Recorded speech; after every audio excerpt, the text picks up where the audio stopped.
महाभारत में जब ये तय हो गया युद्ध ही अंतिम विकल्प है, भगवान कृष्ण ने कर्ण को बुलाया और उनसे बात की। भगवान कृष्ण ने इस बात की शुरुआत में पहली बार कर्ण से कहा कि वो कुंती के पुत्र और पांडवों के बड़े भाई हैं, इस लिहाज से उन्हें दुर्योधन का साथ छोड़कर पांडवों के तरफ से युद्ध करना चाहिए।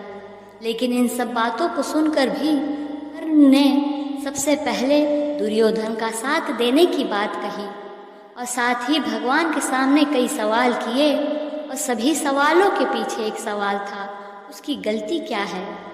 तो आइए जानते हैं कर्ण और श्री कृष्ण के इस अद्भुत संवाद और उत्तर से जुड़े प्रसंग। कर्ण ने भगवान कृष्ण से पूछा, हे केशव, जन्म देते ही मेरी माँ ने मुझे त्याग दिया, क्या यह मेरा अपराध था कि मैं एक अवैध संतान था? मुझे द्रोणाचार्य से शिक्षा नहीं मिली क्योंकि मुझे क्षत्रिय नहीं माना जाता था। भगवान परशुराम ने युद्ध से जुड़ी सारी ही कलाएं और ज्ञान से परिचित तो कराया, फिर मुझे झूठ बोलने की सजा के रूप में सब कुछ भूल जाने का श्राप दे दिया। लेकिन उस समय मुझे ये भी नहीं पता था कि मैं एक क्षत्रिय हूँ। एक गाय गलती से मेरे तीर का निशाना बन गई और उसके मालिक ने मुझे बिना किसी दोष के श्राप दे दिया। द्रौपदी के स्वयंवर में मुझे अपमानित होना पड़ा, यहाँ तक कि मेरी माँ कुंती ने भी अपने बाकी बेटों को बचाने के लिए ही मुझे सच बताया। मुझे जो कुछ मिला वह दुर्योधन की ही देन है, तो मैं उसका पक्ष लेने में गलत कैसे हूँ? कर्ण की बात सुनकर भगवान कृष्ण ने कहा, हे कर्ण, मैं एक जेल में पैदा हुआ था। मेरे पैदा होने से पहले ही मृत्यु मेरा इंतजार कर रही थी। जिस रात मैं पैदा हुआ था मैं अपने जन्म देने वाले माता पिता से अलग हो गया था। आप बचपन से ही तलवारों, रथों, घोड़ों, धनुष बाणों का शोर सुनते सुनते बड़े हुए हैं। मुझे गौशाला, गोबर, ग्वालों के बीच जीना पड़ा और कई प्राणघातक हमले झेलने पड़े।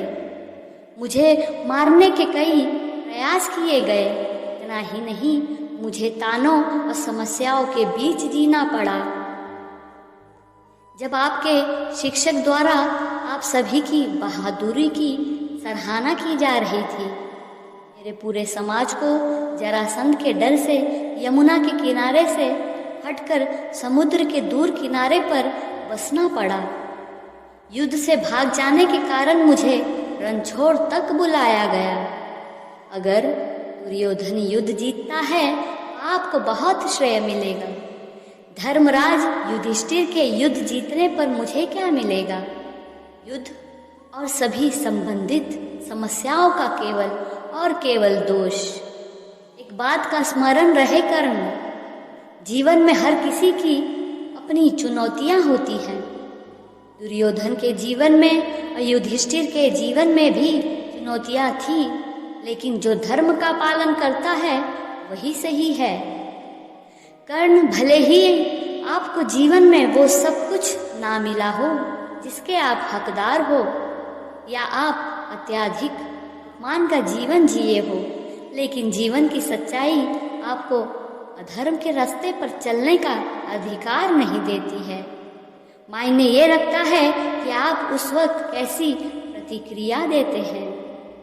अर्थात हमसे इससे ये सीख मिलती है कि हमेशा याद रखना चाहिए, जीवन कुछ बिंदियों पर कठिन हो सकता है, लेकिन भाग्य हमारे द्वारा पहने जाने वाले जूतों से नहीं, बल्कि हमारे द्वारा उठाए गए कदमों से बनते हैं।